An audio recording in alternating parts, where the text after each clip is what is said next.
नमस्कार मित्रों, कैसे हैं आप सभी। आइए इस वीडियो में जानेंगे हम यदि राहु और केतु आपकी कुंडली में खराब फल दे रहे हैं तो किस प्रकार वो परिलक्षित होगा या किस प्रकार आपको पता चल सकता है कि आपकी कुंडली में राहु केतु खराब फल दे रहे हैं। अर्थात राहु केतु के द्वारा दिया जाने वाला कष्ट किस प्रकार पता चलता है, आइए हम जानते हैं। सामने आपको दिख रहा है स्क्रीन पे, राम रामेति रामेति रमे रामे मनोरमे सहस्त्रनाम तत्तुल्यम राम नाम वरानने। अर्थात 3 बार श्री राम का नाम जपने पर एक सहस्त्र, जो विष्णु सहस्त्रनाम का जो पाठ होता है, अर्थात विष्णु भगवान का जो 1000 नाम होता है, उनके पाठ का फल सिर्फ 3 बार राम राम बोलने से प्राप्त हो जाता है। ऐसा भगवान शिव ने माता पार्वती को बताया था। तो आप सभी प्रतिदिन कम से कम 3 बार राम राम तो करें, या फिर जितना ज़्यादा से ज़्यादा राम नाम का जप कर सकते हैं उतना कीजिए।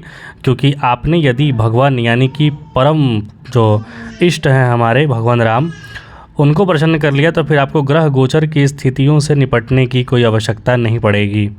ग्रह गोचर यानी कि देवता, यानी कि वसु जो होते हैं ना, 33 कोटि देवता जिसमें कि ग्रह गोचर भी आते हैं, ये संसार को चलाने के लिए है, ब्रह्मांड को चलाने के लिए है। लेकिन भगवान राम जो हैं वो परम तत्व हैं, वो इन सभी से ऊपर हैं।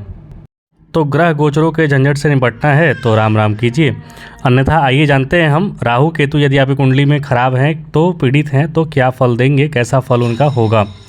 तो पहला, राहु यदि पीड़ित है तो हृदय संबंधी परेशानियां होती हैं। अधिकतर जो आजकल आप देख रहे हैं, heart attack, sudden heart attack आता है और लोग काल की गाल में समा जाते हैं, ये राहु। दूसरा, कुष्ठ रोग, बौद्धिक विभ्रम। तीसरा जो होता है ना, बौद्धिक विभ्रम यानी विवेक शून्यता। व्यक्ति क्या कर रहा है, क्या खा रहा है, क्यों कर रहा है, कोई अता पता नहीं है। बस कर्तव्यम अकर्तव्यम, मतलब जो नहीं करने योग्य भी है वो भी करते जा रहा है। जैसे आप अच्छे कुल में जन्म लिए हैं, आपका अच्छा संस्कार है, लेकिन आप आगे जाकर एकदम कुसंस्कार वाले कार्य कर रहे हैं, मांस भक्षण कर रहे हैं, मदिरा का सेवन कर रहे हैं, वैश्यागामी हो रहे हैं। तो ये जो विवेक शून्यता है ना, ये राहु केतु की वजह से, राहु केतु खराब होते हैं तो होता है। केतु का सबसे बड़ा खराब होने का इफेक्ट ये होता है कि व्यक्ति का जो वंश वृद्धि है वो रुक जाता है, क्योंकि केतु को वंश माना जाता है। इसीलिए कुत्ता पालना, यदि आपके घर संतान उत्पत्ति में समस्या हो रहा है तो कुत्ता पालना एक बड़ा उपाय बताया जाता है लाल किताब में। हालांकि वैदिक पद्धति के अनुसार, वैदिक सिस्टम के अनुसार चलेगा तो सर्वश्रेष्ठ जो उपाय होता है वो होता है गौ माता की सेवा करना, गौ को घर में रखना। अब यदि राहु खराब हैं तो आगे एक चीज़ और भी होता है कि पैरों में रोग होते हैं, खुरदुरे रोग होते हैं। जो खुरदुरे पैर देखेंगे आप तो ये राहु के प्रभाव से होता है। स्त्री पुत्र आदि को कष्ट होता है।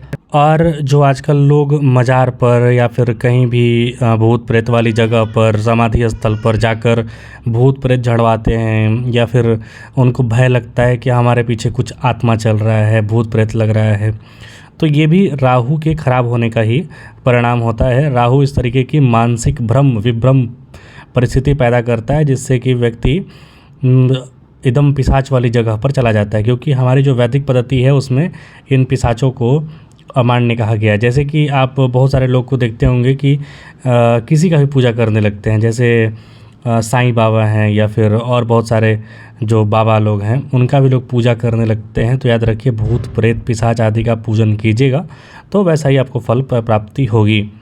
अब केतु का पीड़ित हैं तो केतु पीड़ित होने से क्या होता है कि ब्राह्मण और क्षत्रियों से आपको विरोध होगा। केतु यदि खराब है तो आपको शत्रुओं से बहुत परेशानी होगी, शत्रुजन्य पीड़ित होंगे, शत्रु से आप हारते रहेंगे। याद रखिए, आपके अकेले कुंडली में सिर्फ केतु अच्छा हो तो कोई भी शत्रु आपका बाल बांका नहीं कर सकता है। लेकिन केतु कहीं खराब हो गया तो शत्रु से आप पीड़ित जरूर रहेंगे। केतु के खराब होने का और क्या होता है, गुलिक के प्रकोप से प्रेत बाधा, विष भय, दैहिक पीड़न और किसी निकट संबंधी परिजन की मृत्यु हो जाती है। अर्थात घर में अकाल मृत्यु का योग बनता है यदि केतु खराब होते हैं तो राहु केतु का ये खराब होना या फिर अच्छे फल नहीं दे रहे हैं, तो ये सारे लक्षण होते हैं जो आप अपने घर में या फिर अपने पर देख सकते हैं कि इन सब चीज़ें आप पर लागू हो रही हैं या नहीं। तो मिलेंगे अगले वीडियो में शीघ्र ही। कृपया चैनल को लाइक से सब्सक्राइब जरूर करें, अपना आशीर्वाद जरूर दें।